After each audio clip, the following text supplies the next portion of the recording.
The views and opinions expressed in the following paid program are those of the host, callers, and guests, and do not necessarily reflect the views or positions of this station, its management, or owners.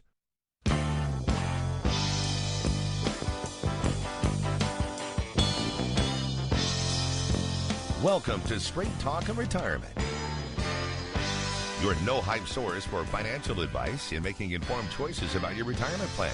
Get on the phone to talk today at 314-931-5877 or text your question to 84126. The opinions voiced in this show are for general information only and are not intended to provide specific advice or recommendations for any individual. To determine which investments may be appropriate for you, consult with your attorney, accountant, and financial advisor or tax advisor prior to investing. Securities offered through LPL Financial, member FINRA SIPC. Investment advice offered through Private Advisor Group, a registered investment advisor. Private Advisor Group and JBL Financial Services, Inc. are separate entities from LPL Financial.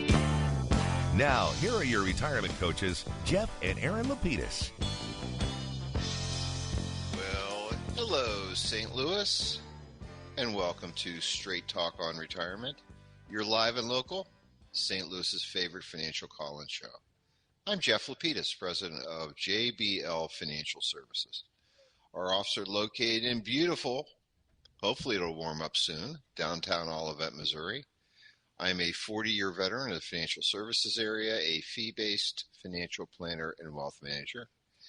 And I'm joined by my crew, my oldest daughter, Erin Lapidus, who also is a fee-based financial planner and wealth manager, and her husband, Robert Markham, my son-in-law, who is our life insurance and fixed annuity sales specialist. Gang, good morning. Good morning. Good morning. We help our clients make smart choices about their money. The way we do that is by designing a game plan, a written step-by-step strategy, a real game plan that has several goals in mind. First is to preserve, protect, and prudently grow the assets our clients have taken their entire lifetimes to accumulate. Second is to deliver a reliable stream of income, one that they can count on, so they can do all the things they'd like to do during retirement. And third is cost-effectively addressing their health care needs, like helping individuals enroll in Medicare and choosing the right plan to couple with their Medicare coverage. And then when they're done enjoying their assets during their lifetime, we show them how to pass them on to the people they love, whether it's their spouses or children, grandchildren, churches, or charities, whoever it might be, without Uncle Sam or the tax courts taking a big bite out of their money. And as their wealth managers, Aaron and I watch their money every single day to make sure they're staying on track. And that's why they call us the retirement coaches. Folks, again, good morning. Welcome to the show. We appreciate you tuning in this morning. We have a lot of fun topics to discuss today, but what's more important to us is what's on your mind. Our phone lines are open, and we'd love to hear from you, 314-931-5877 or 84126 from the text line. And while we're waiting for those calls as well as texts to come in, we want to remind everybody that all of our clients are folks like you. They're our listeners. They're 55 and older. They would like to retire, or they're already retired. As Aaron mentioned, our goal is to create a game plan for them so they can have a fun, financially successful retirement.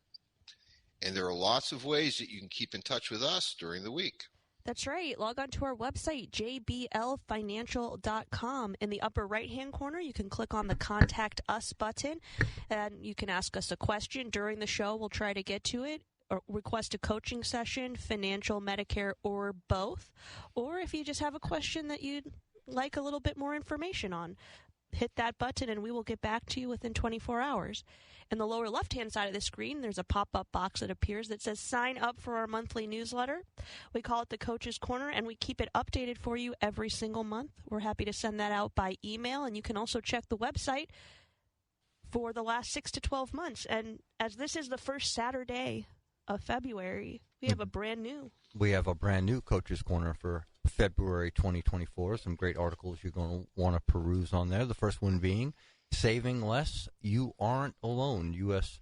personal savings rate was 3.8% in October 2023. This was far below the all-time high during the pandemic, which, when you really give it a thought for a moment, it kind of makes sense. You were locked in your house and the government sent you money. Of course, the savings rate hit an all-time high I definitely think inflation plus the end of stimulus checks played a role in these current numbers, but it's a great article nonetheless. Certainly going to want to check that one out. The next one being how savers and spenders can agree. Spoiler alert, by talking through their differences. You know, money habits run deep, and many times they were formed how you were raised. And savers tend to hate debt. Spenders tend to be a bit more impulsive. It's important to talk through your differences. And a couple of quick questions you might ask your significant other. What does money represent? How comfortable are you with debt? What, if any, rules would you apply to new purchases? Only by talking through those differences can you agree on a plan. And our next article is key retirement and tax numbers for 2024. The annual gift tax exclusion for 2024 is $18,000 this year, up from $17,000 in 2023. The annual limits on contributions to your traditional and Roth IRAs is now $7,000, up from $6,500 last year. And employees participating in 401k plans can defer up to $23,000, up from $22,500 in 2023. And our last article is key meeting dates for the Federal Reserve. For those of you who like to keep tabs on what the Fed is up to, we have a nice little cheat sheet of dates there at the back of the newsletter, so you can fully tune in when they are set to go with an announcement or a meeting date. Awesome. We call it the Coach's Corner. You can access it by logging onto our website, jblfinancial.com. You can also follow us on Facebook, JBL Financial, or on Twitter, JBL Financial. We try to post meaningful, up-to-date articles there as well. Yeah, I think it's curious because we know the Fed just had a meeting on Wednesday, and they announced that they weren't going to lower interest rates. And again, that's really in wake of some of the economic numbers they received. Unemployment was up a little bit, but on the other side was new hirings far exceeded what their expectations were. So the Fed's sort of in a push-pull here. Obviously, what they do with interest rates is going to have a significant impact on the economy. I think that they've said that they want to do 3 rate cuts during the year. When they come, how they come, will certainly be something interesting to know, and having those dates certainly be something that would be maybe important for many folks. So I'm glad we're able to provide that information to them. Again, our phone lines are open. We'd love to hear from you. 314-931-5877 or 84126 from the text line. And it seems as though we have our first text of the morning, and our texter writes, at what point in retirement is the most cost-effective way to draw funds from your Roth IRAs?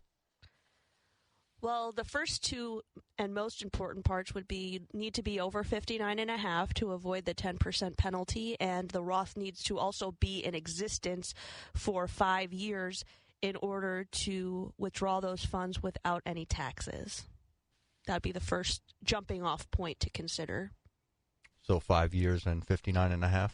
Exactly. And then I would say, and Dad, I probably expound on this a little bit, we have tended to use client Roth dollars in a variety of ways, but usually they lean towards larger purchases, home renovations, buying a car, going on a large trip. So capital expenses above and beyond your normal income needs, because that won't impact your tax bracket if we are pulling a substantial sum of money from your Roth account. Yes, and in many cases, what we have found is that, look, nobody likes to pay taxes. But it is basically the freight that you have to pay for accumulating money on a tax-deferred basis during your lifetime through your retirement accounts. When we do get those situations where folks need to make major purchases, and major ones in many cases are replacing a deal, maybe doing some significant home renovations, or even purchasing a second home, possibly helping somebody, maybe a child or grandchild, regarding either paying off college educational expenses or actually helping them get into or helping them pay for primary or secondary expenses, these can be very expensive, especially if you're pulling money currently from your retirement accounts from an income point of view. So having those tax-free dollars available to you can be very valuable. And as Aaron said, really, they're just sort of a second vault or reservoir of money that we like to consider using and tapping. And it's kind of easy, especially because many folks do, at least with our clients, we're trying to do tax planning during the entire year. So keeping those, as Aaron mentioned, those effective tax rates down by not making large distributions is certainly one way to achieve that. And actually, that kind of also leads us into our first discussion of this morning. Except for we got to get to our next texter before we get to our first discussion. Amen. Let's do it. And our next texter writes, I got recently an email from my financial advisor, and in the email they were talking about earning money from lending securities. So the way I understand it is I might have some securities that someone else would like to borrow and use for some other purpose. Can you take a few minutes to explain what that is about and how I would make money and how the person that borrowed the security and what they were doing with them? So this was a marketing letter that you received, and so the fine print really wasn't included in it. What this is discussing is using your own securities to secure a loan for yourself. So some broker-dealers have developed lending programs using collateral from after-tax investments. So unfortunately, you're not able to use your retirement plan assets, meaning IRAs or Roth IRAs, but trust account or joint accounts or individual accounts.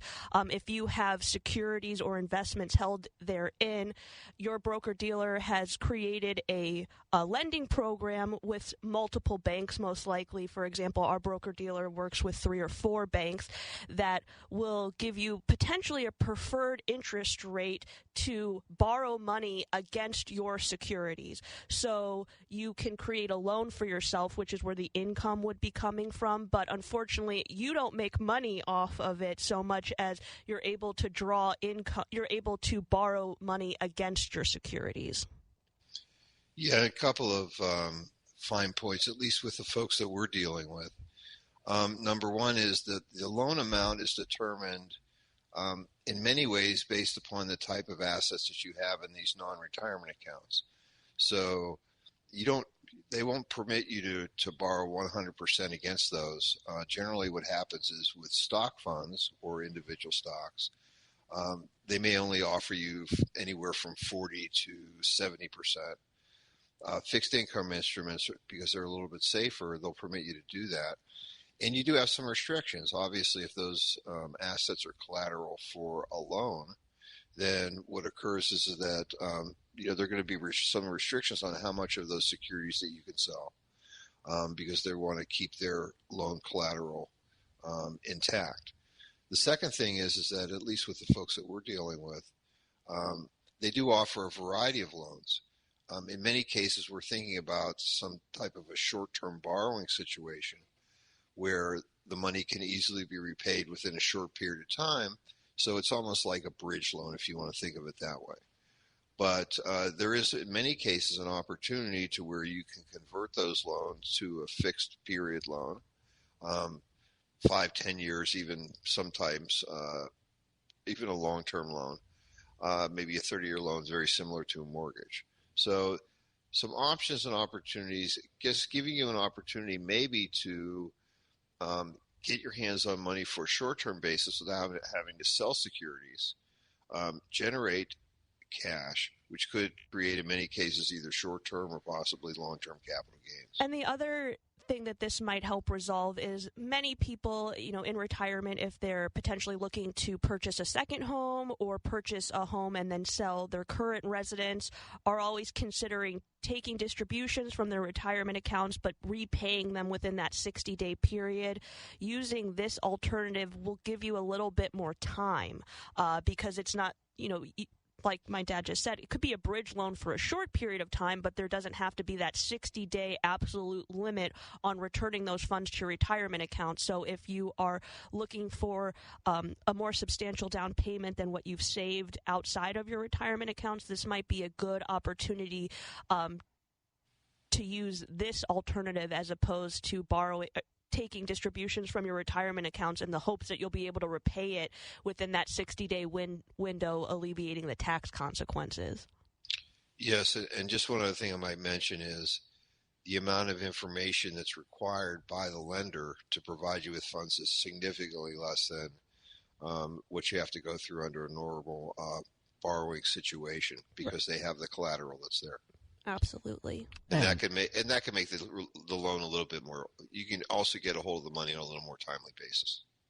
And the text line is very, very hot this morning. Our next texter writes, I am an independent contractor. I pay very little for health insurance on the Affordable Care Act. Do I have to go on to Medicare when I turn 65, or can I stay on the Affordable Care Act? Unfortunately, or fortunately, depending upon the numbers or the math, you will need to elect Medicare. If you don't elect Medicare and the healthcare.gov doesn't catch that, when you file your taxes next year, you're going to have to pay back the entire subsidy. It's not a penalty, but it's just the difference between what you should have paid and didn't. And then in addition to that, you are going to disrupt your Medicare enrollment because the Affordable Care Act coverage is not considered as good or better than Medicare's coverage. Once you are eligible for Medicare, if you have individual health insurance, even if you are electing it through the Affordable Care Act, through the healthcare.gov website, you do want to elect your Medicare benefits to avoid any of those penalties or issues. And those are lifelong penalties, aren't they? Yes. So Medicare Part B penalty is for every year that you didn't take Medicare Part B when you should have. There's a 10% penalty on the premium, and that is for life. In addition to that, you'll have a Medicare Part D 1% penalty per month that you did not take it when you were eligible to. That is also for life. But the real issue is that Medicare Part B has its own open enrollment if you have missed your initial election period and you don't qualify for what's called a special election period due to a qualifying event. So if you miss your initial election period and you have no other reason that Medicare approves of to come on to Medicare, you're going to have to wait till January through March of the next year to enroll, and your coverage won't be effective until July. So in most cases, you are going to see that 1%, that 10% penalty on Part B if you miss your initial election period. Definitely don't want to get penalized because that penalty will not go away. And I was going to say the only thing I would suggest to our texter is it's good to grow up. What you'll probably find is that Medicare, because it's covering 80% of covered charges, is going to provide you with, frankly, more effective coverage. And though you're paying though you're making premiums after tax today, you'll find that Medicare is also extremely affordable if you're enrolled in a Medicare Advantage plan. You're looking at premiums running, what is it, $174 a month right now for the Medicare Part B? That's exactly right. So you may see an increase in your monthly premium expenses, but in most cases, even with additional subsidies that are provided for out-of-pocket expenses, Medicare tends to be more affordable. Also, the networks are much larger with Medicare, not just with the Medicare Advantage plans, but also with the supplements, as they are not network-based. So you'll probably have better access to coverage and find that you are paying less on, a services basis using Medicare options. So it's not all negative. In fact, it might be positive. And you'll get the extra benefits that we talk about all the time that most of the individual policies certainly don't include. Especially dental. Gotta love the dental. And our next texter writes, could you talk about the advantages and disadvantages of REITs? Suppose we are well diversified except for investing in REITs. Is the idea of REITs for income if the market is down? Is it better to invest in mutual fund or individual REIT stocks? This is incredible because, Dad, we were just talking about REITs earlier this week. and some of the advantages and disadvantages of them. It's like we put it out into the atmosphere or something. Well, it's interesting. A couple things about REITs. Again, REITs are real estate investment trusts. The function and purpose of those was investing in different types, and you certainly can select the type of real estate property, whether it's commercial buildings, whether it's memory care facilities, which would to me would be a good one if they you, also if you have, actually oh sorry if you could actually find one. Healthcare is another large sector of the REIT. But world. The big deal about REITs here, at least what we have found in doing the research, is that Aaron and I have this philosophy that most folks already have created their own base of real estate, which is their home. And that can be a significant part of many folks' portfolio. But as you can imagine, the developers of the REITs, the people that are putting these properties together in a package, are really the ones that make most of the profits from these arrangements. We know that REITs are required to pay out the net, basically, income that they're receiving to you. And the average return on these REITs, assuming that they're actually alive and they stay alive and the mortgages behind those securities don't fall under, should be running around the 6% area. We're not big fans, again, because we know where the profits are in these, and we think that, again, if you're going to be looking at diversification rather than buying the stock of an individual company, you might want to be buying the actual REIT itself, which will have multiple properties in there. And obviously diversification is always a better way to go if you feel compelled to do so. Well, and also a few other drawbacks that you didn't mention, Dad, are most of the time these type of investments are relatively illiquid, which means you can't sell them whenever you'd like. You have to wait for what's called a redemption, and that's when the company that you've purchased the REIT through offers you the opportunity to sell your shares of the REIT. So you can be looking at a liquidity issue, and really in addition to that, I think that Dad, kind of like you mentioned, if you already have real estate in your portfolio, if we think about how the market tracks, in many cases when the housing market or the development market is down, the stock market is also down. So you do have some risk in terms of what returns you will be generating for income with these REITs. It's not guaranteed, just like dividends aren't necessarily guaranteed. Yeah, and the only other thing I would add that using a mutual fund is frankly not providing a whole lot more safety, because if that mutual fund manager is seeing a significant amount of redemptions, they're obviously required to go out and deal with trying to raise cash. And this can have an extremely negative effect not on the returns, but also on the capital that's in these REITs. So, diversification we think is important, but we think for most folks, you're really able to do that either through property you're controlling personally, whether it's rental property, whether it's a building that you might own, whether it's residential real estate. So maybe a little safer way to go. And our last texter for the moment, and I think Jeff is in a unique position to answer this one. Does retirement improve your golf game? No.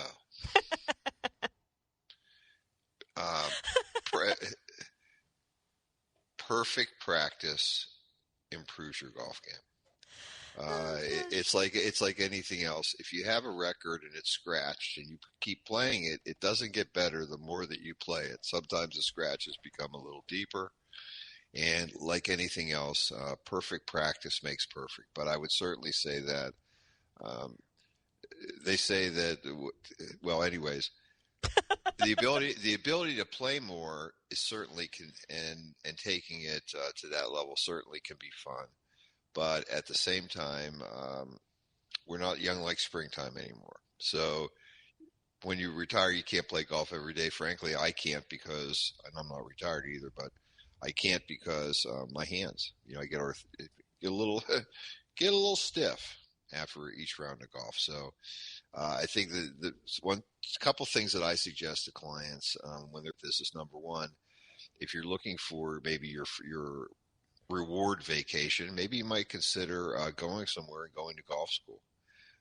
That way, what you could do is beat some new habits into your golf game, as well as hit 40,000 balls, get some expert instruction, and do it in a place where, if your spouse is taking this school with you, they don't have to actually witness all the frustration that you're going through learning new habits. And it's a fun thing to do. So I would certainly consider, and I'm certainly doing this, is taking some lessons, having an expert look over your situation. It's so easy to look it's hard to look from the inside out. It's much easier to have a professional look at you and make some suggestions. And frankly, that's not all unlike retirement planning. No, it isn't. As I like to say, if the greatest athletes in the world have coaches, you should have one too. Hey, that's for the next hour. Right. Woohoo. And I think with that, don't stop the fabulous text questions. We've had some great ones so far to kick off the show this morning at 84126. Or if you want to hear your voice on the radio, 314-931-5877. Get those questions ready to go. We're going to take our first break of this hour. We'll be right back after these messages.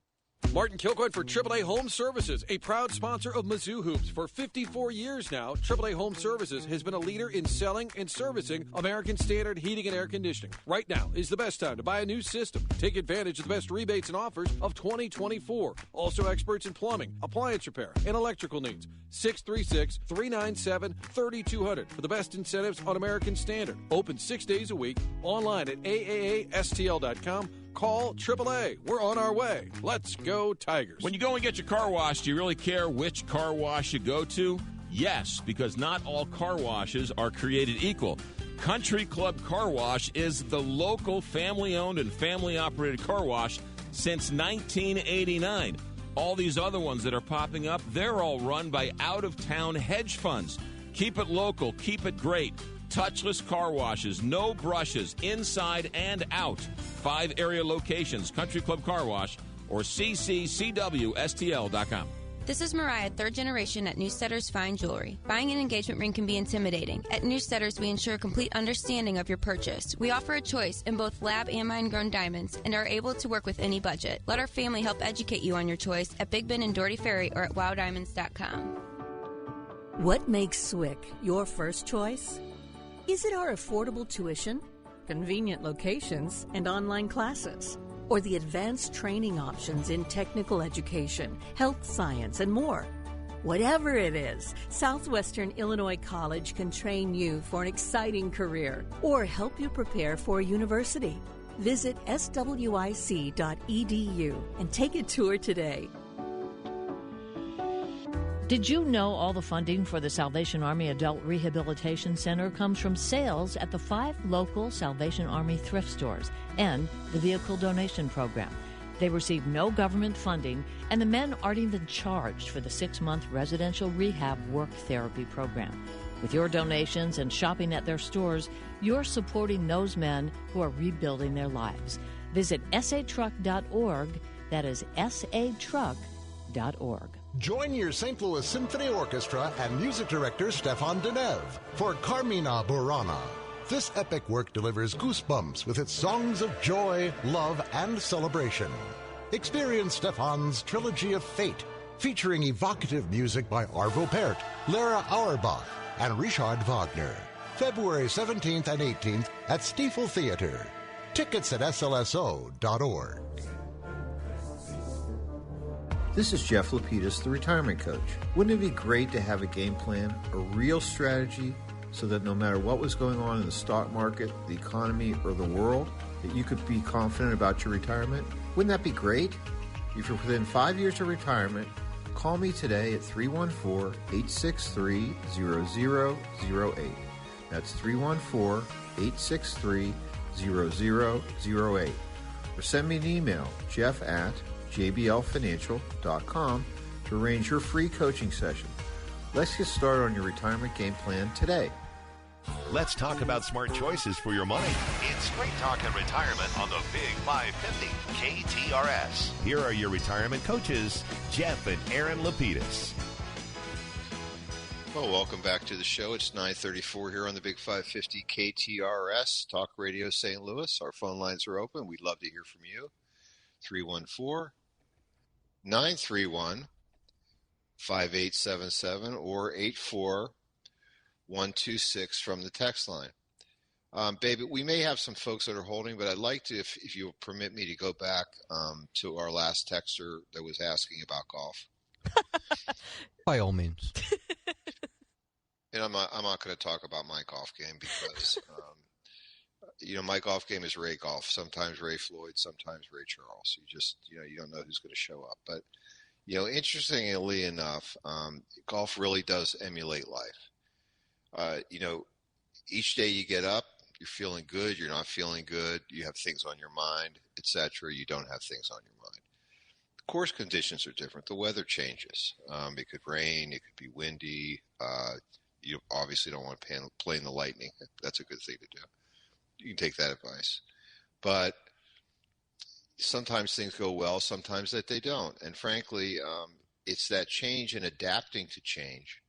The ability, I think, to be able to really look and say, hey, where are the flaws in my swing? Or in my approach to the game, really, that puts you in a position where you can make some good and valuable decisions. And hopefully, learning from those decisions will help you improve your game.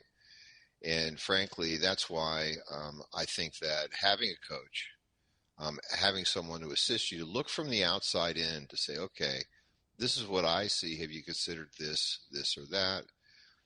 What is a game plan that we can create to put you onto a road of improvement if that's something that you want to do? Or to enjoy the beverages you're consuming while you're out on the golf course.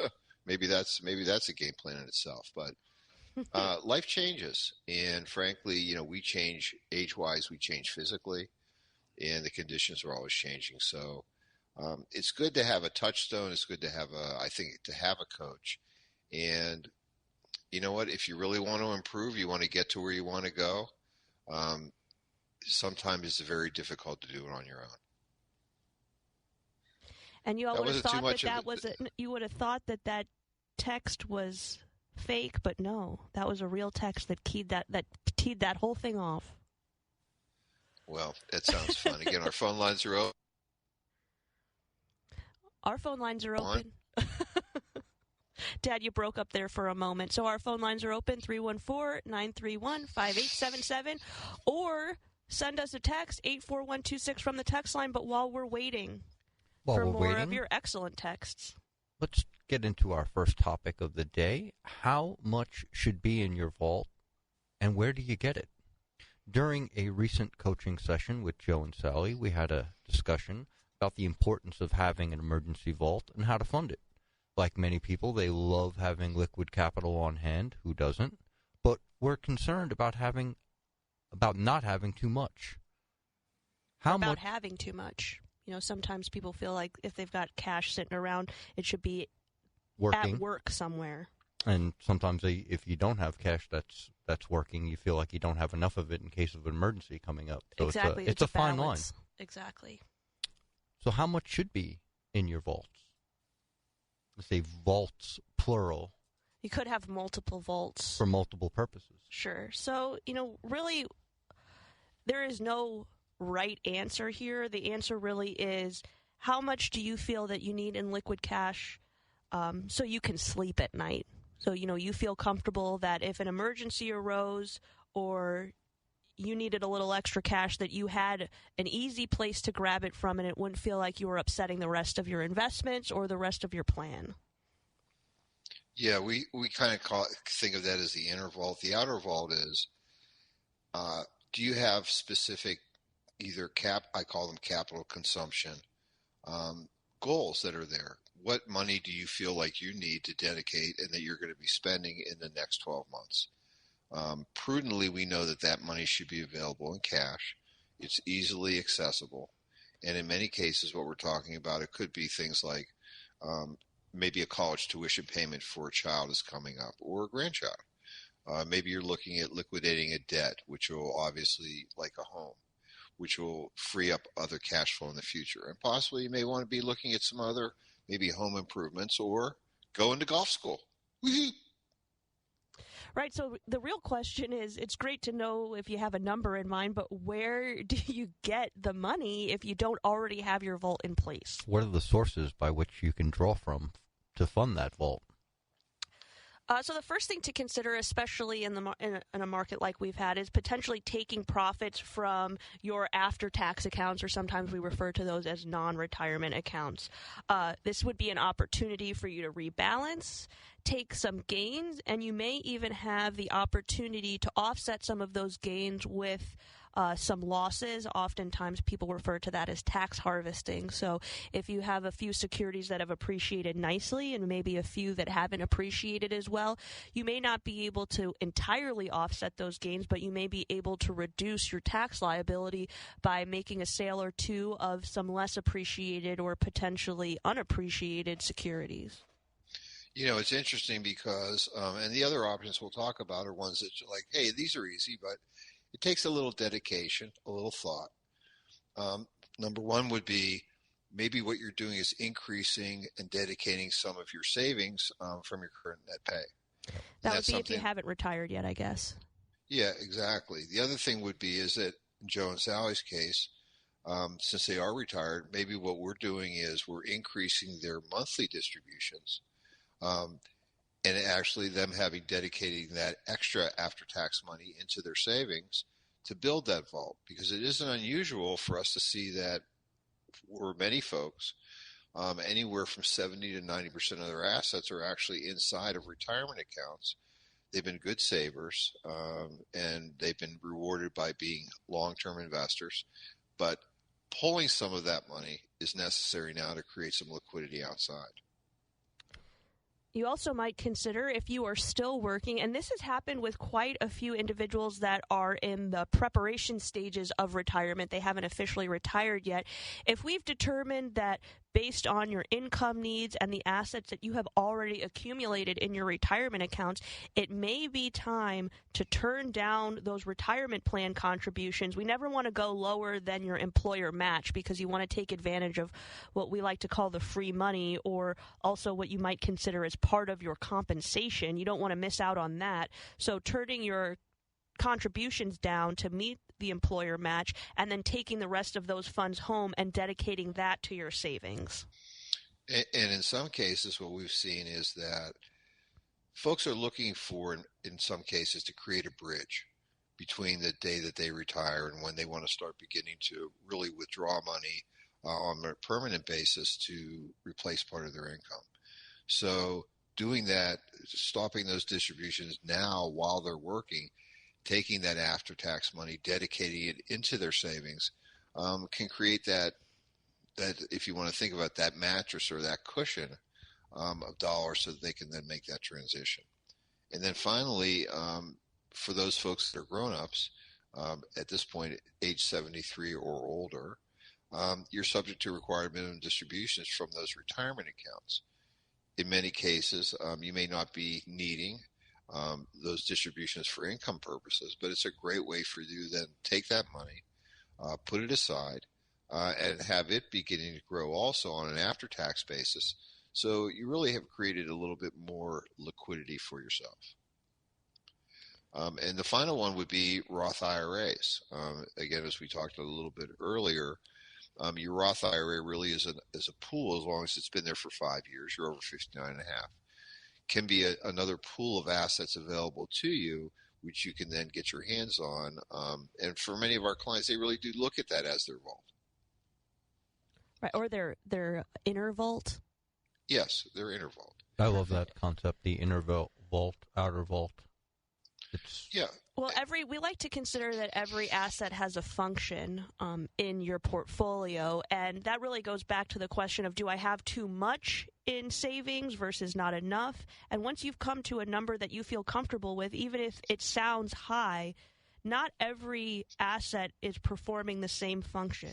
So if having a slightly higher vault, be it inner or outer vault, whatever you would consider it, or the entire vault together is slightly higher, if that gives you comfort, then that asset is performing the function that it needs to perform, as long as you aren't away from the other functions of your portfolio, and that's definitely something that you would want to chat with, have a chat with about your investment advisor professional to make sure that you're still at a proper balance. But like I said, in my opinion, not every asset has to run as quickly as another because they don't all perform the same function in your portfolio. And if your vault is reducing your anxiety and you're able to sleep at night, I would argue that it is working. It's just working in a different way. Exactly.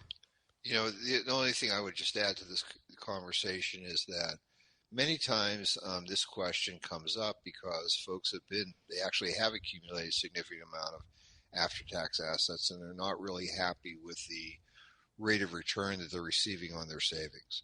Again, what you want to consider here is the shorter the time period you have to access that money, in general, the less amount of interest you're going to be earning. So for many folks, it may just be a situation where they're saying, you know what, forget passbook savings. I'm getting less than 1%. Maybe what I'm doing is I'm even segregating some of that savings into either more higher yielding money market accounts, which are liquid, but at the same time, if they're not with the same financial institution, you know, there could be a couple of days of difference between accessing that money and it being available to you, anywhere to CDs. And so planning for those maturities also makes a lot of sense, especially when we're looking at timing for those payments or assets that we're going to be using in the outer vault. As an example, you know, if matching the maturity, if you know that, you know, you're going to be starting this, let's say it's a vacation or possibly a project. Well, it's going to happen in 6 to 8 months. Well, maybe it makes sense to maybe take some of that money and put it into possibly like a short-term certificate of deposit that will mature at the time that the money is needed, so that you're really maximizing the amount of interest available from that investment. And we have a texter that is perfectly positioned for our conversation. Should your vault be actual cash that you have in your home, or should it be in a bank such as a savings account? I would first say that you want the majority of your vault to be at a bank.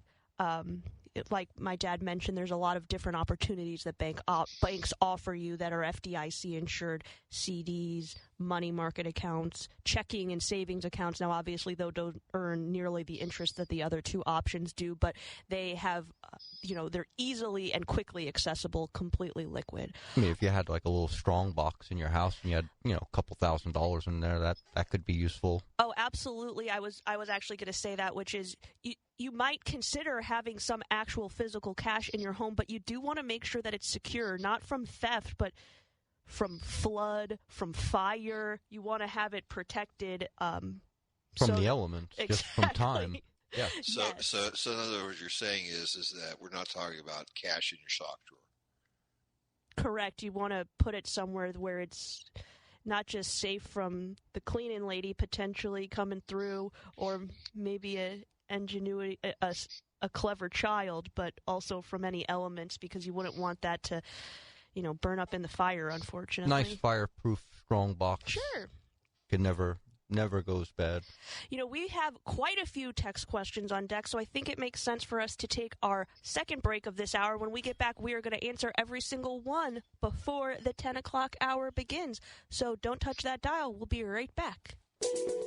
The opinions you hear on KTRS are those of the host, callers, and guests, and are not necessarily those of this station, its management, or owners. If you have comments or suggestions, contact us at ktrs.com. Thanks for listening. So you say you crave choices. Have you seen the Cafe Appliance line? Commercial style ranges, unique food storage options, plus quiet, convenient cleanup. With an abundance of features, plus finishes like white or black matte and stainless steel. And now you can get 6 different beautiful hardware options. Just as your style evolves, your rooms do too. From changing out throw pillows to adding new art, your home is your canvas. Satisfy your appliance cravings with the Cafe line at any of the appliance discounter showrooms, where, as always, Our savings are your savings. Join us for a fantastical journey at St. Louis Union Station. Board the St. Louis Wheel, soaring 200 feet into the air all year round. The St. Louis Aquarium at Union Station lets you explore the world's great waterways and over 10,000 amazing creatures. Swing from the ropes course high over the aquarium and get lost in our mirror maze. It's all here at St. Louis Union Station, where the journey is like no other. Plan your visit at stlouisunionstation.com. St. Louis Union Station. See where it takes you. No better place and no better time to start saving than Neighbors Credit Union. You'll find great rates and flexible terms at Neighbors.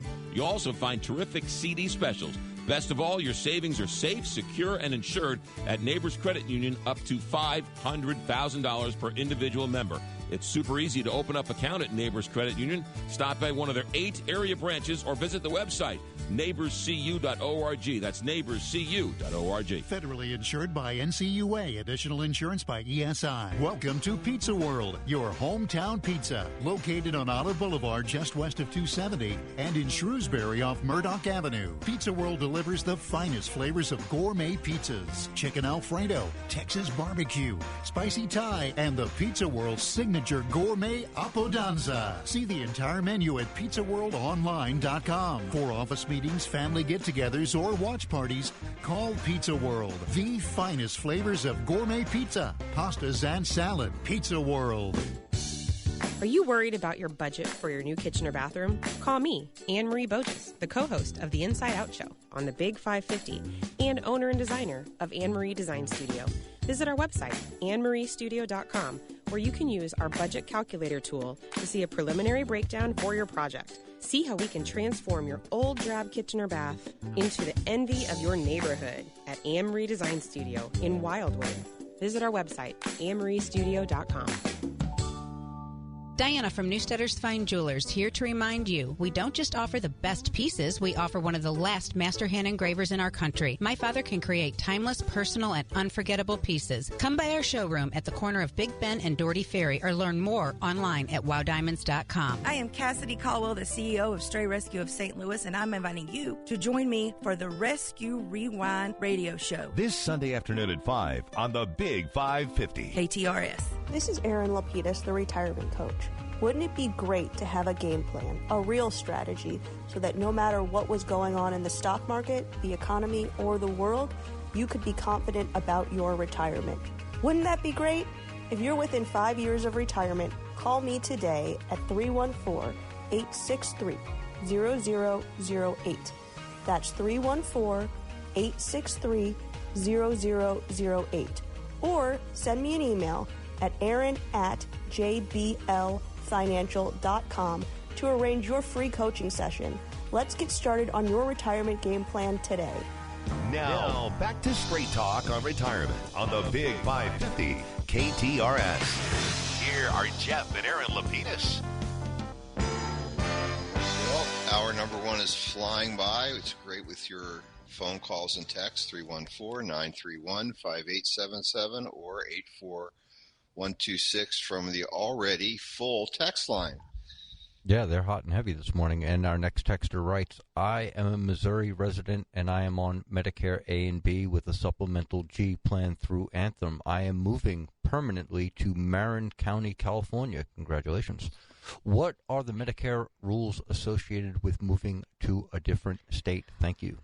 We know Marin County very well. What a beautiful spot to move to. Congratulations, just like Rob said. The great thing is you get a special election as soon as you change your residence from Missouri to California. You're going to be able to, and maybe this is positive or not, choose all over again your Medicare selection for either a supplement or a Medicare Advantage plan.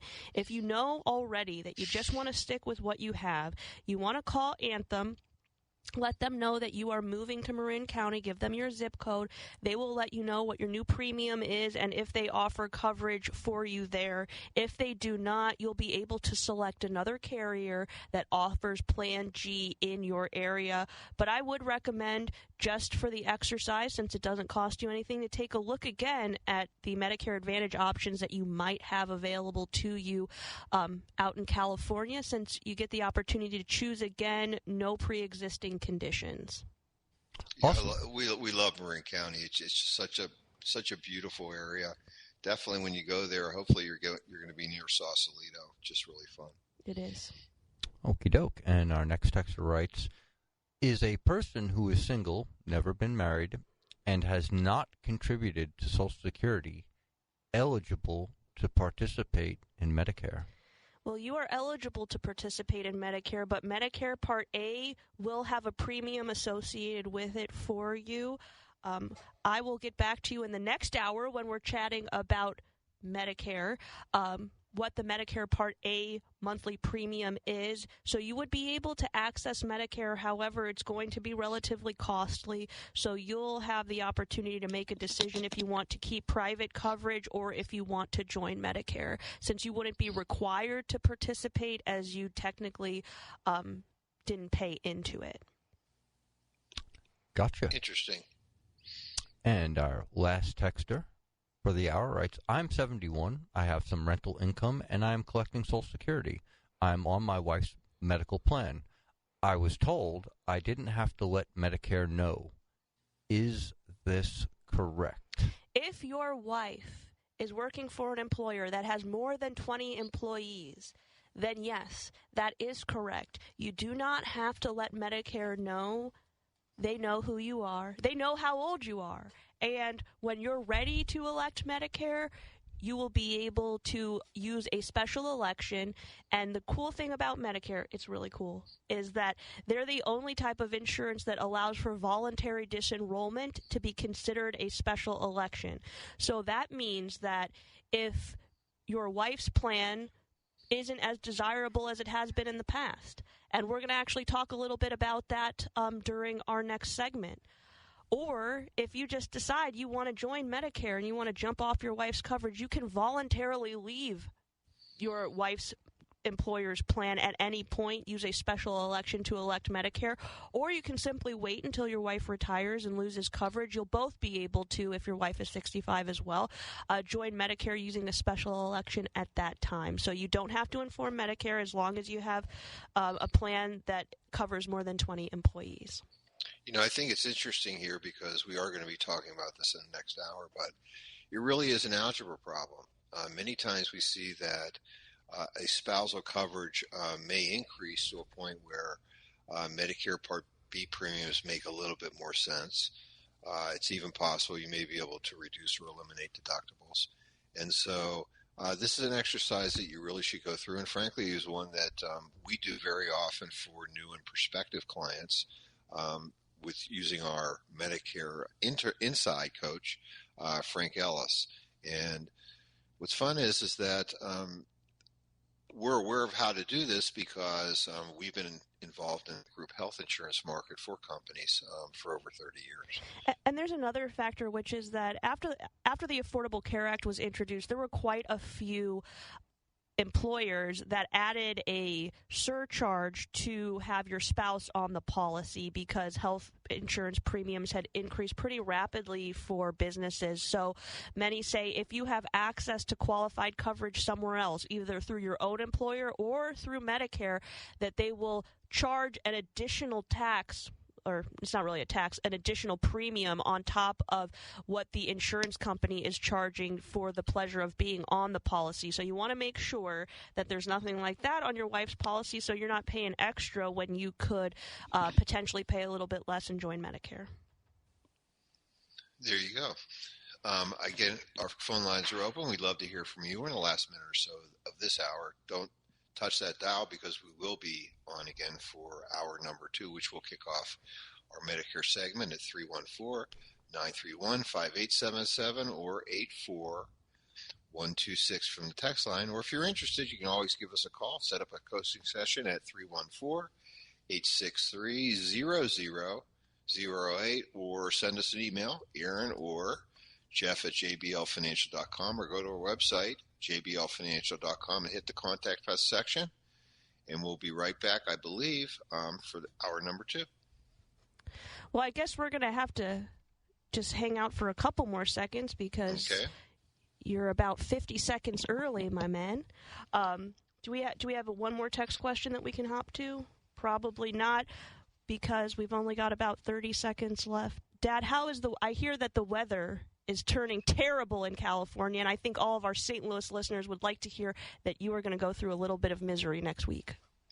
Well, I'm going to be going through a lot of misery because once it rains out here, it pours. So, again, I'm glad your weather is improved, just like our show's improved. And we'll be right back. Smart choices for your money. It's Straight Talk and Retirement on the Big 550 KTRS. Here are your retirement coaches, Jeff and Aaron Lapidus. Well, welcome back to hour number 2 of Straight Talk on Retirement here on the Big 550 KTRS. We love to kick off this hour with our smart choices about your healthcare segment this week. And I know, Rob, you and Aaron have something fun to discuss. We absolutely do, but before we get to that, I want to go back quickly. I said that I would find out what the Medicare Part A premium is for individuals that either do not meet the requirement to have Part A covered or are short of the requirement to have Part A covered. So you'll pay between $278 and $505 a month, depending upon how many covered quarters you have accrued into Medicare. So you are eligible to access it, but unfortunately, unlike most people who have paid into Medicare during their working career that have Part A covered and were only looking at paying Part B premium, you would have Part A and B premium to cover.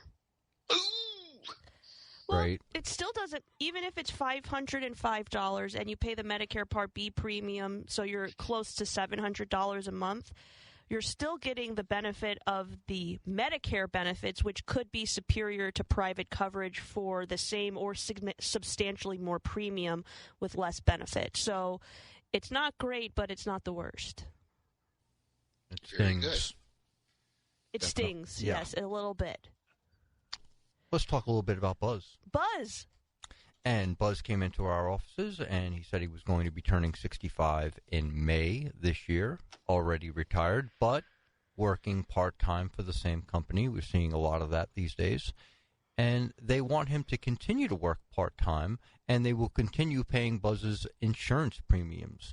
So Buzz had some questions. The first one being, does Buzz have to come on to Medicare right away? If he does decide to come on to Medicare, will his pre-existing conditions determine how much he pays for Medicare?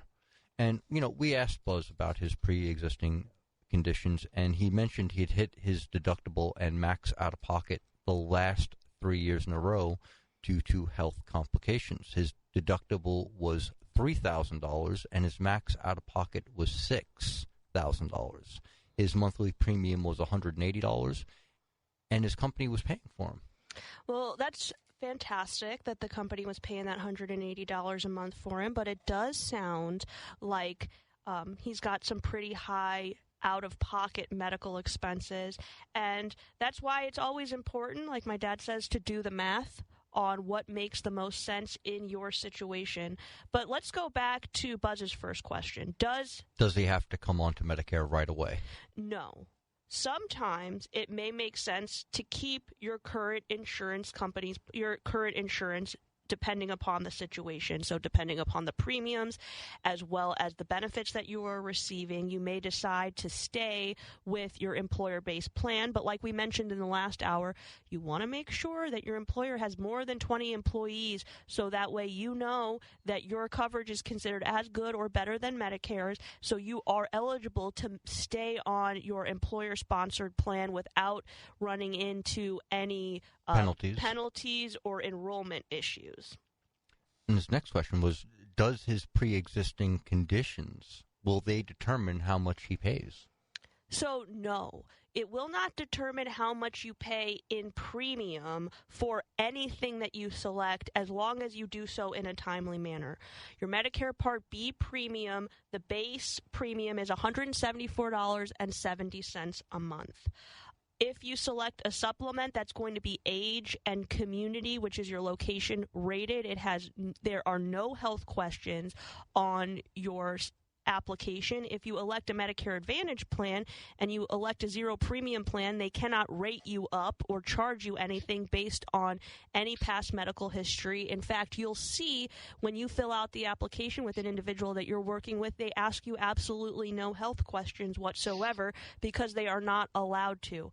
But when we talk about pre-existing conditions determining how much you'll pay, if you already know that you have medical conditions that have costs associated with them, which means you need to consume care, that's something that we want to factor in because you are going to pay for them one way or the other, either through premium using a supplement or in out-of-pocket expenses with a Medicare Advantage plan. So it sounds like it makes sense for Buzz to come on to Medicare rather than have his employer pay his premiums while he is stuck paying his deductible and reaching his maximum out-of-pocket every year. Well, let's do the math. So we said Medicare Part B is going to be $174 a month. So call that $2,100 for the year, just under. Just under $2,100 a year. If we elected a Medicare Advantage plan that has a zero premium, but as we've talked about in the past, many of these HMO-style Medicare Advantage plans have maximum out-of-pockets closer to $2,000 a year, so $2,400. They have no deductibles associated with them, so that means from the day that Buzz starts his coverage, he will have access to co-pays and co-insurance versus having to pay up to a certain dollar amount. In his previous case, he was paying out-of-pocket $3,000 with the protection of contracted rates but no additional benefits until he paid $3,000, and then he got into the insurance company's pocket. Medicare Advantage is going to give you first dollar coverage is what we like to call it. So it's basically an algebra problem, and in his case, the Medicare Part B premiums are $2,100. His Medicare Advantage max out-of-pocket is another $2,400, so that leaves us with a $4,500 bill compared to the $6,000 he was paying. That's exactly right. So even in the worst case scenario, and every year isn't going to be the worst year of Buzz's life. I mean, I know the last 3 years he hit his max out of pocket, but it's I'm not going to say it's unreasonable, but I mean it's certainly reasonable to think that maybe a couple of these years coming forward he won't do that. Won't replicate itself every year. That's true, and also because Medicare Part A and B cover 80% of your medical expenses, the Medicare Advantage plan and yourself are only there covering cost sharing to cover the last 20%, which means that there is a possibility that even if Buzz had a similar year to the previous three, he's still saving money. He's still saving money, but he might not even hit his maximum out of pocket on the Medicare Advantage plan. It just depends upon what type of services and how often he is consuming them. You know, we didn't go into the nuts and bolts with him of that because the straight math worked just as well. But you know, there are other things that we're leaving out that Buzz is paying for out of pocket. Dental, vision. If Buzz happened to possibly need hearing assistance, hearing aids have coverage with Medicare Advantage plans. We've talked really extensively about the over-the-counter benefit that's available. So if we add all of those things up over the course of the year, we may see that Buzz is not only saving money strictly on medical expenses, but he's getting a whole bunch of peripheral benefits associated with the Medicare Advantage plans that aren't offered. That's right, and that most people don't even consider expenses because you just pay them through normal cash flow, especially since Buzz is working part-time. He's got money coming in, so maybe he feels like, you know, he's just paying co-pays, paying for Zyrtec or whatever he's getting at the grocery store or at the supermarket, and not even considering that as expenses that are accumulating towards his medical expenses. Medicare Advantage plans can really potentially help you lower all of those expenses. Excellent. Yeah, these are important discussions that I know, Aaron, you and Frank and Rob are having all the time with clients, because this is such a key component to cash flow, and really maybe moving to Medicare could put Buzz in a position where he's got more dollars that are available to him, and at the same time, if he does, maybe he doesn't have to work as much, or he can dedicate some of those dollars to things that are fun, not to paying the doctors. And we also recommended to Buzz that he might go back to his employer and say, hey, since you're not paying my $180 a month, maybe I get a little bit of a pay increase. Maybe you just give me that money. Right. How about that? Let me take it home. Exactly, and who knows with Buzz's situation since he isn't retired, he's still actively at work. Now he's got some extra dollars that he can still put into a qualified retirement plan, get some tax deductions, and make that savings actually tax deductible. Which would mean that if his savings was tax deductible, that even though he's paying Medicare premiums after tax, it could work out to almost the exact same dollar in terms of what he is paying. Sounds like fun. Again, these are important algebra problems to figure out. Everybody's unique, and having a coaching session with Frank certainly could put you in a position, we think, to make some good decisions over the long haul. And frankly, that's what we're doing literally in almost every coaching session we're having, the financial coaching session we're having with clients, because being able to answer some of these questions puts them in a position where their financial game plan really can take better shape. Exactly. Medical expenses happen. We've seen statistically that medical expenses tend to be one of the top concerns for individuals heading into retirement. And if we're able to quantify what those expenses are on a monthly basis, work them back into your cash flow game plan, oftentimes it gives people quite a bit of comfort in knowing that they have the resources and their coverage is going to be there, working together to ensure that they're not going to see bankruptcy due to medical costs or health insurance expense. Absolutely. I thought what was cool with Buzz is that he really can reduce his actual maximum out of pocket in terms of what he's spending, even in the worst years. So it's good. Yep. Absolutely. And we've got a heating up text line, and our next texter writes, and a great question, if you had an extra $100,000, would you throw it into a CD or a money market account for 5 years, or buy good dividend-paying company stock? Which do you think would give a better return?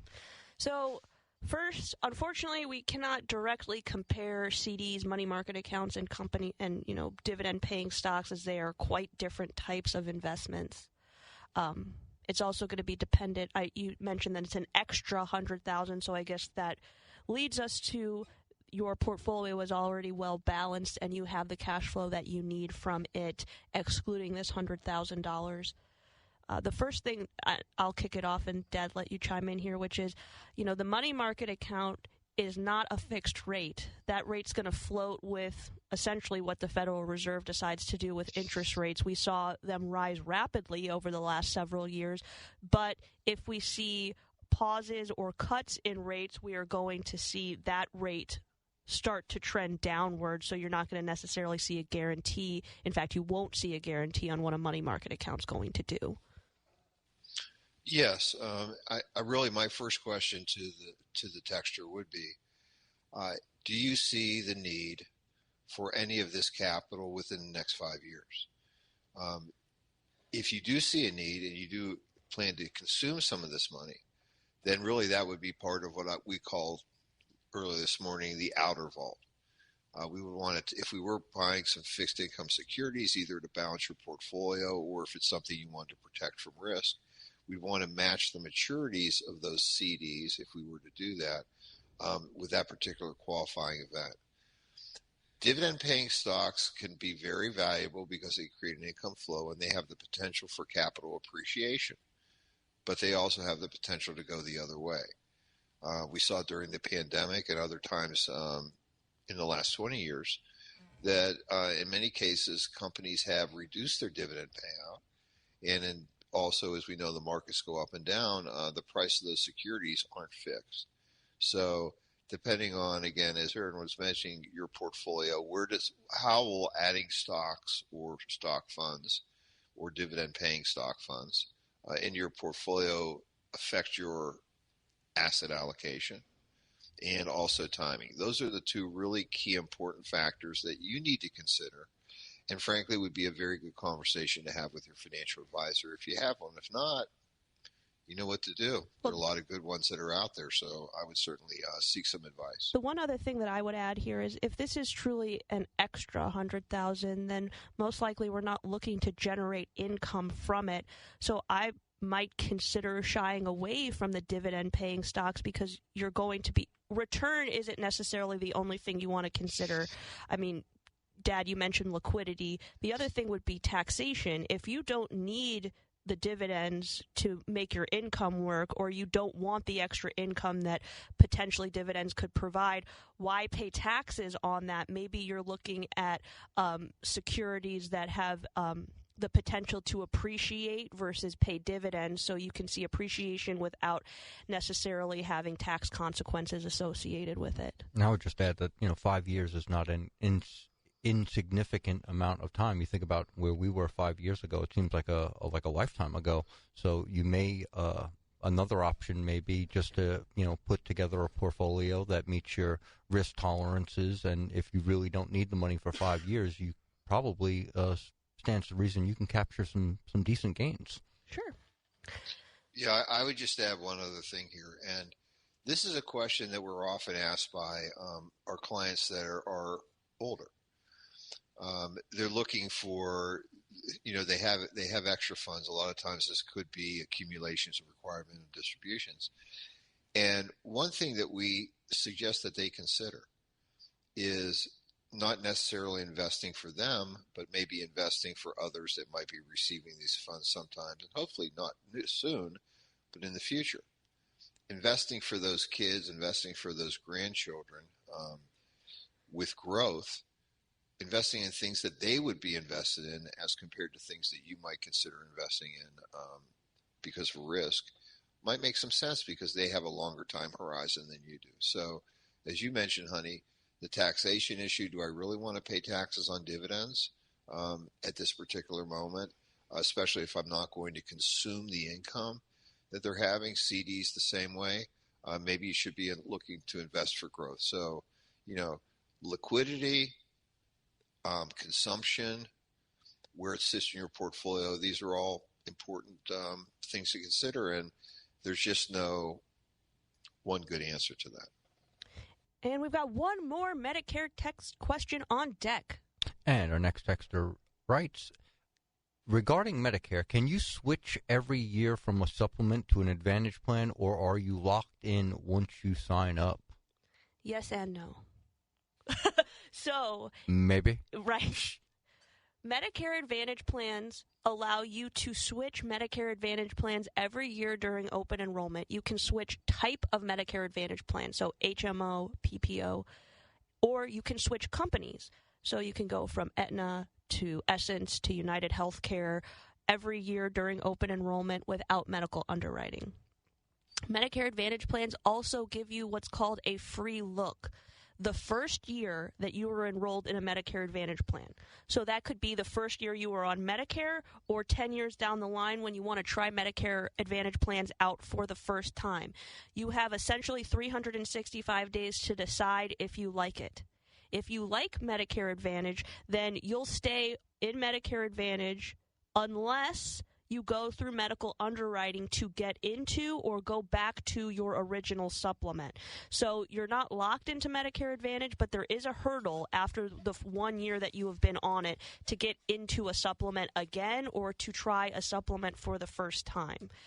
With the supplemental policies, if you live in the state of Missouri, you have the opportunity to switch your supplement company every year on the anniversary date of your policy.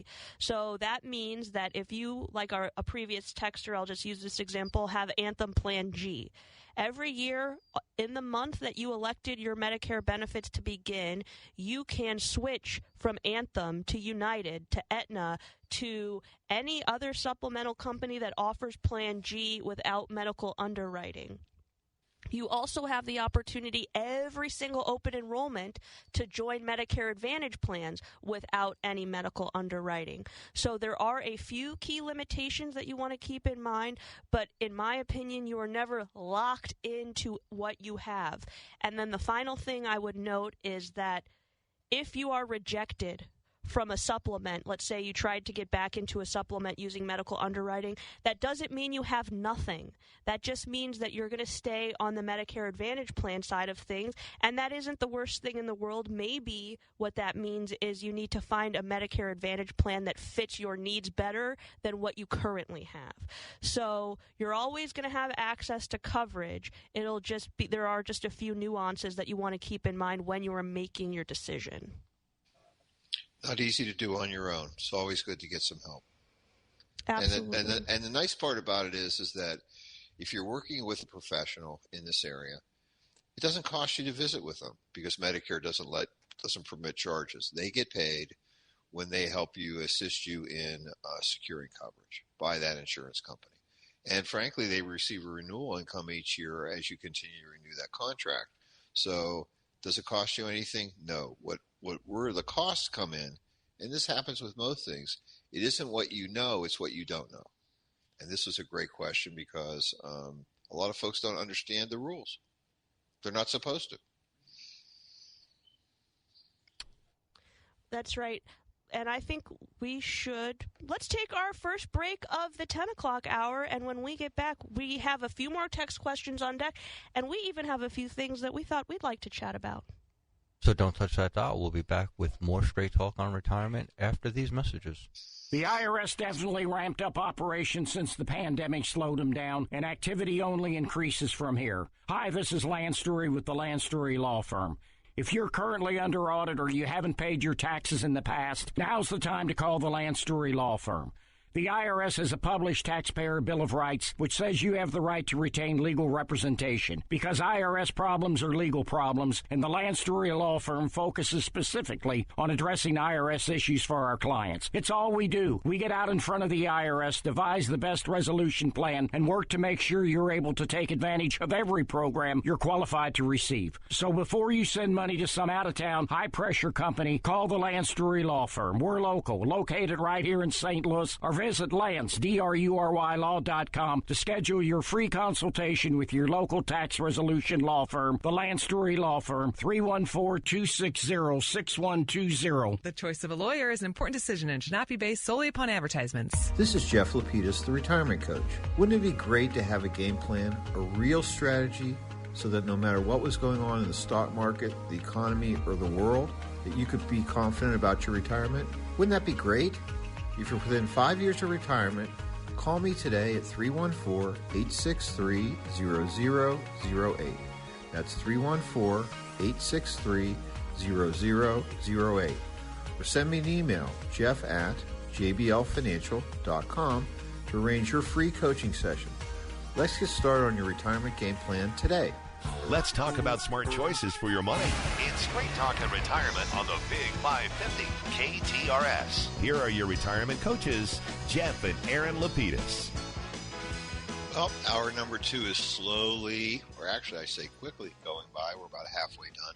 We'd love to hear from you, 314-931-5877 or 84126 from the hot and heavy KTRS text line. We have a serious Social Security question on deck.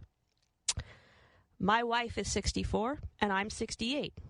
We're both retired but have not started our Social Security benefits yet. My wife's benefit is $1,000, but her spousal benefit based on my income is $1,600. If she starts now, the spousal benefit, her benefit will be reduced by 15%, so she'll get $850 per month. Let's say she starts the spousal benefit when she reaches her retirement age. Will she get the additional $600 with no reduction, so her total would be $1,450? And does her starting early affect her survivor benefit if I die? Honey, can I do a sound effect here? Yes. And so unfortunately, I did the math. Well, no, fortunately, because your wife is so young, she was born after 1954. which means whatever benefit she elects first is now her benefit. She cannot switch over to other benefits, nor will her benefit be adjusted when you begin taking your benefit or if she tries to switch to another benefit. So the benefit she elects when she first elects is going to be the one she's locked into. If you have made the decision that the spousal benefit is the better option, so waiting a few more years for your wife to get to her normal retirement age, you will have to be electing your Social Security benefit, which based on the age differential, you'll be over 70 at that point. So you'll have taken your benefit, which will then open up the spousal benefit for your wife to elect. None of the benefits that she elects today, tomorrow, or when she reaches her full retirement age will have an impact on the survivor benefit, which is the benefit that if you predecease her, she'll be eligible for. She'll be eligible to take the larger of your benefit or whatever benefit she elected during your life, meaning the spousal benefit or her own benefit. So she'll still have access to taking the larger benefit regardless of what her election is. Hopefully that was clear. But, this is such a big thing. And again, for our texter, the keys that you certainly should be taking out of this are, number one, she cannot elect the spousal benefit until you are electing your benefit. Right. That's the one big deal. And then number two, again, I don't understand why they call it, but it's called deeming. Because she was born after 1954, whatever benefit she selects, she's going to be stuck with for life. Until you pass away, potentially. Exactly, where she could then be eligible for the survivor benefit. So putting off her taking her benefit may make financial sense for you, but again, the spousal benefit will not be eligible until you elect your benefit. Right. And our next texter writes, speaking of what you don't know, I realized after talking to a friend that he and his wife didn't know they might be eligible for a transportation benefit to and from the doctors if they needed it, not to mention their pharmacy over-the-counter benefits. See, this is a perfect example of why you want to sit down with someone like Frank who will walk you through all the little nuances of your benefit package, exactly what you're entitled to, when you're entitled to it, and how to get it. And, there's probably plenty of things that people wouldn't realize that are in there that actually are in there for you to take advantage of. And I really appreciate this texter chiming in here, because the transportation benefit is not something that we have mentioned, I don't believe, at all. I don't recall hearing it. So the transportation benefit is most HMO-style plans offer a transportation benefit, which means they will give you, Aetna, I know, for example, gives you 24 one-way trips to an in-network physician. That's why the HMO-style plans have this benefit, and most of the PPO-style plans do not, because people probably would try to get clever and charge airplane tickets to the Mayo Clinic or something like that. That'll be next year's benefit package. Exactly. So the HMO style plans will offer, and they call it 24 one-way trips. The reason being is because you might be able to get to the physician on your own, or someone might be able to drop you off or pick you up, but you can't get the other direction. So you need a one-way trip either to your house or to the pharmacy or back, and they will cover. It's a taxi service. You call a specific number, which you can find on the back of your card, and they'll pick you up, take you to the doctor, take you to an in-network pharmacy if you need it, and they will also pick you up again, and you have access to 24 trips without charge. This is not the ambulatory or the medevac benefit. Those are completely separate. If you have a medical emergency, please do not call the transportation service. Please call an emergency service. Funny, and is this a reimbursement benefit where you're paying the cab, and what happens is that you then get reimbursed for that cab ride? No, actually, this is a service where you don't pay anything because the insurance company has already set up arrangements with I'll call it a courier. They're couriering you around. They've already set up arrangements with the service, so you don't actually pay out of pocket. At least with the Aetna policy, you do not. And that was 24 one-way trips or like 12 round trips? That's exactly right. So if you need a ride and you don't want to ask or nobody's available, you don't have to rearrange your doctor's visit. As long as it's in network, you can get a ride. Well, that's certainly a nice feature, and I'm sure it's one that people will certainly take advantage of. Absolutely. There are also some other interesting benefits. For example, if you've been in the hospital, some of the insurance companies will provide meals that they'll mail to you. Meals on Wheels? It's not Meals on No, I mean similar to. It's the medical Meals on Wheels, kind of, yes. Because, if we get home, what many of the insurance companies have found, a lot of these benefits, they're not benevolent. They're an attempt to keep you healthier, right? So if maybe you're single, you go home from being in the hospital, it might be a little bit difficult for you to get around to prepare food for yourself, but nourishment is going to be key in your continued recovery. So being able to provide you those meals is a much lower cost to the insurance company than you being readmitted to the hospital. So there are some extra benefits there. And just like you said, Rob, if you renewed your policy and didn't review the benefits, or you've been on the policy for quite some time, or you picked a new policy and you don't feel like you heard every single potential benefit and you don't want to read that booklet, it's a great time to go back and chat with the individual that you worked with. If it was Frank, he'd be happy to chat with you about all of the different benefit options that are available to you that you might want to be able to take advantage of. And these benefit options are certainly an evolving story because every year they're adding to it. So, it never hurts to sit down with a professional and just put eyes on your plan so you can know what to expect and how to take advantage of it. Absolutely. Very good.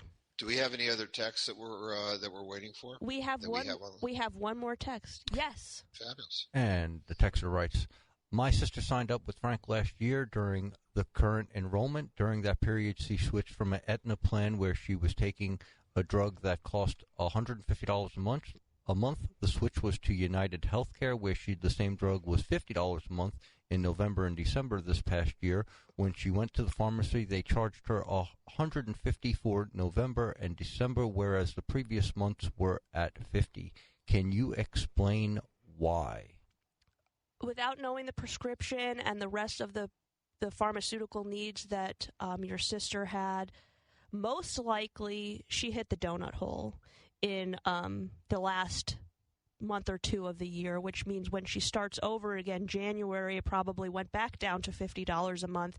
And you can anticipate that she may not hit the donut hole this year, or if she does, the great news is they are officially capping the expenses that Medicare enrollees have on the prescription drug side of things. It's $8,500 this year. I know that sounds high, but there was never a max before. And next year is where the magic happens, because they are decreasing your maximum pharmaceutical benefit to $3,000. So once you hit $3,000 of expense, you will stop paying for your prescription drug charges. Now, those are still two separate maximum out-of-pockets if you're on a Medicare Advantage plan. You have the medical max, and then you have the prescription drug maximum, but there's never been a maximum on the prescription side before, so this is new over this year and next, which will be fabulous. Hopefully they won't make any additional adjustments to it, like taking that benefit away. And our next texter writes, "Aaron, does Aetna's transportation benefit include wheelchair-bound insured?" I have not read any limitations on the transportation benefit, but if texter, you would send us an email either through the website, JBL Financial, hitting that Contact Us button, or send myself, Aaron, at JBL Financial, or Franklin at JBLFinancial.com. He will specifically take a look and let you know if there is a limitation on the transportation benefit, or if there are any other requirements, like you might have to call a little bit more in advance. Or they might have to send a special vehicle. Right, so that's why you might need to call more in advance. Absolutely. Honey, the one question that keeps going through my mind is, will they cover transportation for your grandmas to the boat that never docks? That is not an in-network insured. That's not an in-network provider, Dad. So unless the dock is next to a doctor's office, the answer is no. Well, As Rob said, maybe they'll look at enhancing that benefit next year. Well, you wouldn't want to see them off. Oh, hold on 1 second. Could you please clarify the difference between the survivor benefit and the spousal benefit? Will the widow or widower receive 100% of the deceased benefit if it is greater? Here's the way that I think about it. Survivor benefit is when someone dies, and that benefit is never impacted by the individual that will receive it. So, for example, husband and wife. If the wife elects her benefit, either her own personal benefit or the spousal benefit, when her husband passes away, she is still eligible for 100% of what the deceased husband was receiving, if it's larger than either of her benefits, which it sounds like it would be. The spousal benefit is always 50% of the individual that you are electing on's benefit reduced by 8%. So 50% reduced by additional 8% for every year that the individual who is electing, so in this example it would be the wife, by their age. So it starts out as the highest that you can receive on the spousal benefit is 50%. If you are 1 year under normal retirement age, it will be 42% of the individual that you are electing upon. Spousal benefit is while both people are alive. Survivor benefit is after one person has passed away.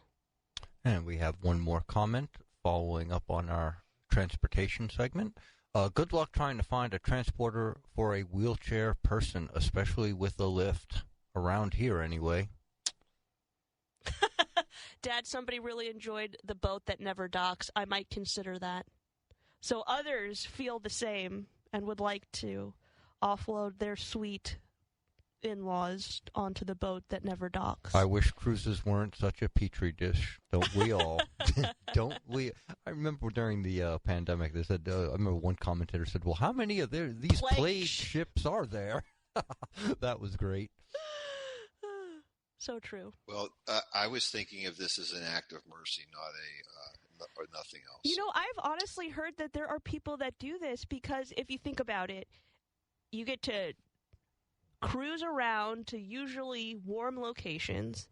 Laundry gets done for you. Laundry gets done. Cooking. Housekeeping. Cooking. You don't have to cook anything. Entertainment. Built-in medical activities. Care. Medical care is also available. However, I did injure myself whilst on a cruise once, and I will say that the medical care is not all that it's cracked up to be. How expensive? That sounds like it would be very taxing on your wallet, the cruise that never ends. I mean, yeah, you go to different places, you dock for a couple days, walk around, whatever, but that seems like that would get expensive. It could get expensive, but if you are part of a reward system, if you don't have a home, you're not paying a mortgage or property taxes or anything like that anymore. And if you're getting cruises at 50% off or special discounts because you are a frequent cruiser because you're going year-round, you could really make the math work potentially. I'll have to talk to my advisor. Well, I guess so, and it just depends on how much it's worth to you. That's another great point. How much is it worth to you? There, exactly. Babe, it looks like it might be time for us to take our second break of the hour here, because I know we've got a nice segment that's already set up to close out the hour, assuming that the text line slows down, which we don't want it to, or your phone calls at 314-931-5877 or 84126 from the KTRS text line. So don't touch that dial. When you go shopping, you may not get the bargain you want, but at least you know and can compare prices. It should be that way with healthcare, but too often it's not. Need an operation on your knee? Want to know what it's going to cost? Good luck. For 3 years, hospitals have been required to provide patients with list prices and have negotiated charges for some 300 services. Only 36%, just over a third, are fully compliant. In Missouri, prices differ greatly depending on a patient's insurance. The cost of a pelvic CT scan, for example, can be 20 times more expensive in one hospital than another. Price transparency allows patients to compare providers, forces hospitals to compete on price, and helps insurers negotiate lower rates. State law should require all healthcare providers to publish prices in a user-friendly form. What we don't know is costing us. The price of healthcare shouldn't be a secret. Check out our 2024 blueprint, moving Missouri forward at showmeinstitute.org. The Show Me Minute has been brought to you by Show Me Institute and Show Me Opportunity. This is Erin Lapidus, the retirement coach. Wouldn't it be great to have a game plan, a real strategy, so that no matter what was going on in the stock market, the economy, or the world, you could be confident about your retirement? Wouldn't that be great? If you're within 5 years of retirement, call me today at 314-863-0008. That's 314-863-0008. Or send me an email at aaron@jblfinancial.com to arrange your free coaching session. Let's get started on your retirement game plan today. Let's talk about smart choices for your money. It's Straight Talk and Retirement on the Big 550 KTRS. Here are your retirement coaches, Jeff and Erin Lapidus. Well, welcome back to our last segment of Straight Talk on Retirement here on the Big 550 KTRS. What I was hoping to do during this segment was to talk a little bit about a coaching session that Erin and I had, and Rob, about a year ago. You know, many of the folks that come to visit with us, some of them are within 30 days, some within 60, some within 6 months, etc. But Jim and Sandy came to visit with us. They were both 63 at the time, and they planned to retire this April. So we saw them about a year ago. They've got 2 children, and their children have 2 children, and they've got a new granddaughter that is going to be due in May. One of their children lives here in St. Louis, and the other one just moved to Charleston, South Carolina, one of my other very favorite spots. Just a beautiful area. Again, we did meet with them a year ago during their first coaching session. And the other day, I did receive an email from Jim. And he said, Sandy and I want to thank you and Erin for visiting with us last year. We were much more comfortable about the future after our coaching session. Here's an update on our progress so far on our homework. And we find that in many cases, we're giving folks homework, certain goals, certain things that we'd like to see them do, a checklist, if you would, to get prepared for retirement. And this is what Jim writes. We made several changes in our retirement funds at work to synergize our investments outside of our plans, as Erin had suggested. We've been adding $300 per month to our vault, and it's now close to our target number of $30,000.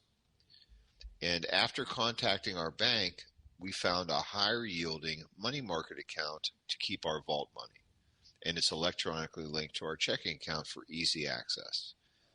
We're both very excited, but a little nervous about taking the next steps. We think it's time for another coaching session to finalize things. How cool is that, though? I love to see that when we meet with potential clients or, soon-to-be clients, soon-to-retire individuals.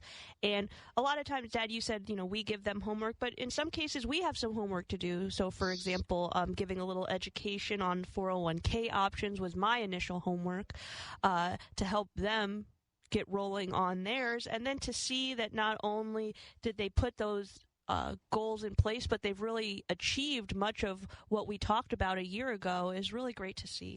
Putting those cornerstones in right. That's right.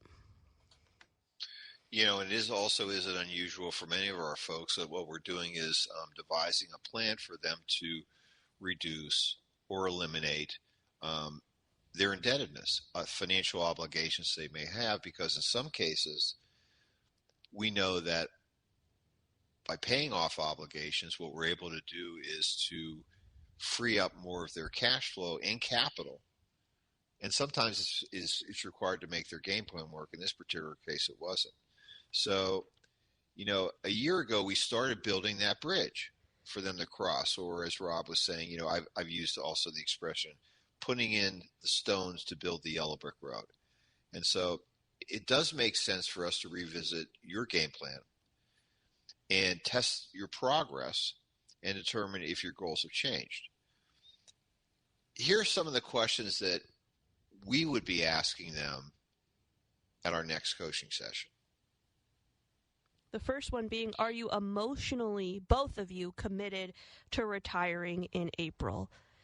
In some cases, we see individuals because they are at an inflection point. Either they know they want to retire, they're being forced to retire for some reason, or they are fed up in that moment and they want to know, can I do this now?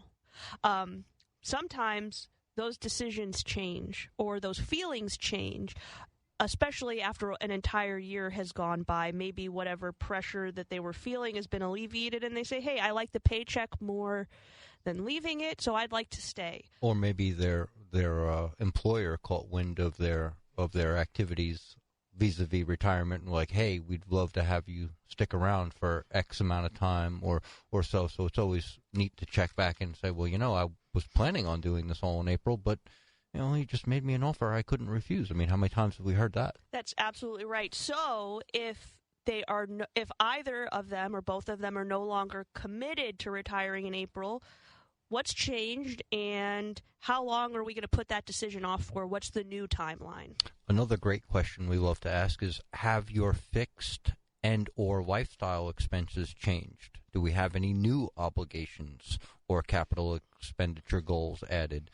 Is there going to be a remodel? Is this the forever car we're buying? Is someone getting married? Is someone getting divorced? There could be a multitude of different things that come up between the time we sit down and the time we actually put rubber to the road that, have to be game planned for. And Jim and Sandy, I apologize. Jim and Sandy did not have a goal of paying off a specific debt, but in many cases, like my dad mentioned, one of the pieces of homework might be us working on liquidating debt to get to retirement. So have we done that, and how much has that actually impacted your monthly spending? Yeah, that's a big deal. Another thing that we want to discuss with them is, has either of you had a significant change in your health? This obviously can impact not only your decision about when to retire, but also maybe your lifestyle goals are changing to the good, maybe not to the not so good. Again, very important things, and maybe the most important one. And I guess I tend to be kind of a little bit more in tune with this because clients like to call me and say, "Hey, first grandchild, second, whatever it would be, on the way. When you leaving?" That's right. Very good. As the kids are now in 2 cities, how do you see spending your time? And which of these cities is going to be your home base? Tough decisions to make. And obviously, I've just found that there is a natural migration of folks to being around and wanting to be part of that. In many cases, the life of that new grandchild or grandchildren, or maybe they're in a situation where, hey, we can move. And you're right. My first question, Rob, you're right. My first question always is, when are you leaving? Especially if they're out of town. Because we know 9 times out of 10 that's what's going to happen. Yeah, we do. And it's interesting because with some folks, they've already made the decision. With other folks, it's like, no, until we get about 6 to 8 months in, and we've been there too, and they're telling us a story about, I've been there 2 or 3 times, etc. It's like, fine. So is this going to be permanent, or do we really need to create a game plan for cash flow so that you can go visit as often as you want, stay as long as you want, etc.? All real important questions. And that's why obviously getting up to date with them is so important. So let's talk a little bit about their numbers. Their current after-tax spending is $6,200 a month. But we know they're going to have some increased travel, so we've budgeted $500 extra for that. That brings their new after-tax spending to $6,700. And I know many people are thinking, because when I looked at that number, I was like, where are they going for only $500 a month? But they're not going to be traveling necessarily every single month to see the kids and the grandkids. So budgeting $6,000 a year for additional travel, they felt comfortable with. Right, and obviously this travel is also going to take the place of some other travel. Right. So again, this was just kind of an additional expense. So and thank God they picked Charleston. Exactly, which is a great place to visit. And so we know that we need to increase that after-tax spending to make it pre-tax by 20%, which is approximately $1,300. So their total pre-tax need is about $8,000 a month. Take it from here, Rob. Well, we know when we turn on the Social Security faucet, and when they're both at normal retirement age, that will be $5,400 between the both of them, minus the $5,400 off the $8,000, and that leaves us with a deficit of $2,600 a month, or $31,200 for the year. So, if we had a lump sum of capital and we said we want to only pull 4%, which would give us the best opportunity to live off of the interest and the earnings of that capital, not eat away at the principal, we know we'll need about $800,000 in capital in order to meet that income need.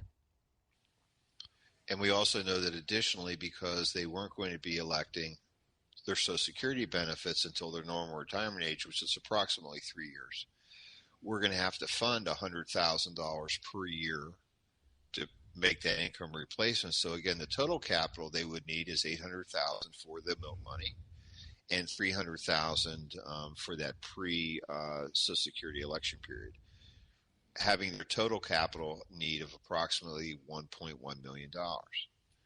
But we had some good news, right, babe? That's right. So we got updates on Jim and Sandy's 401k and 403b accounts. Jim had accumulated $910,000 in his 401k. Not only did his contributions over the last year obviously help, but the market appreciation really amped up his 401k savings. And Sandy was sitting at about $240,000 in her 403b. And not to be outdone, they also have $45,000 in their Roth IRAs, and they have about $85,000 in other savings. And we never I stole your thunder there. We never include the savings in their total account values in terms of do we have enough to make their retirement work, because we always want that savings to be set to the side. But even less the $85,000, they are above that $1.1 million goal.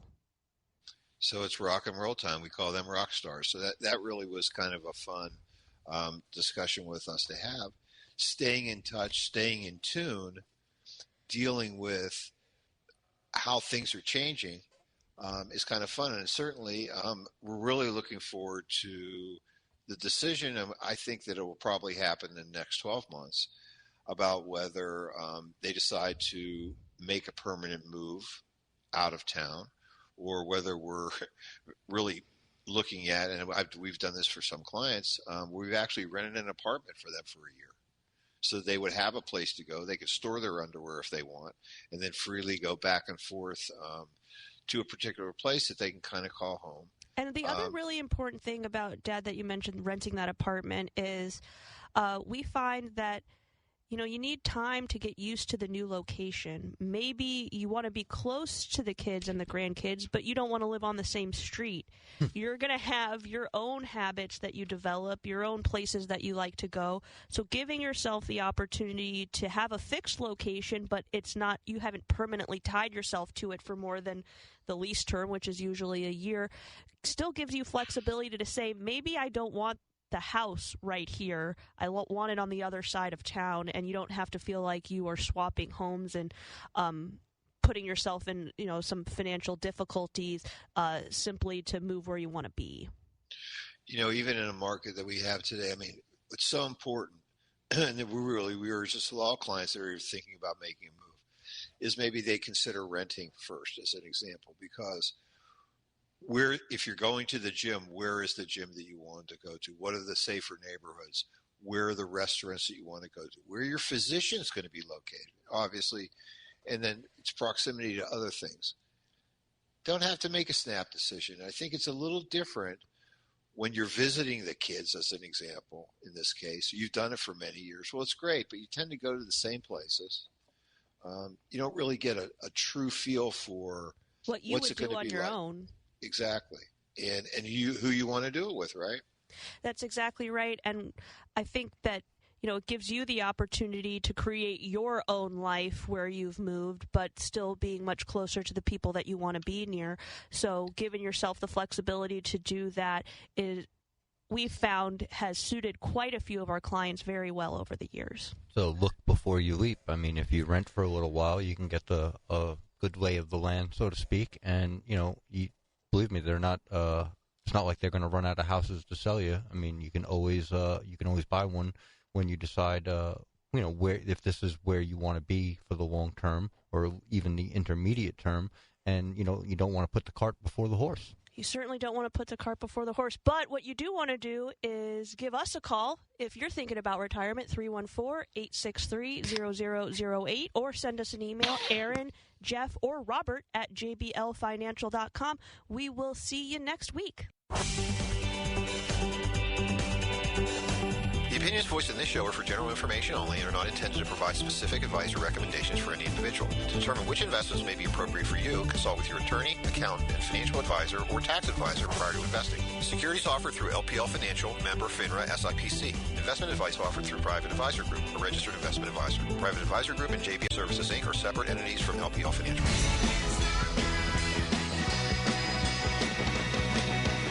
Be listening next week at 9 for more Straight Talk on Retirement with your retirement coaches, Jeff and Aaron Lapidus.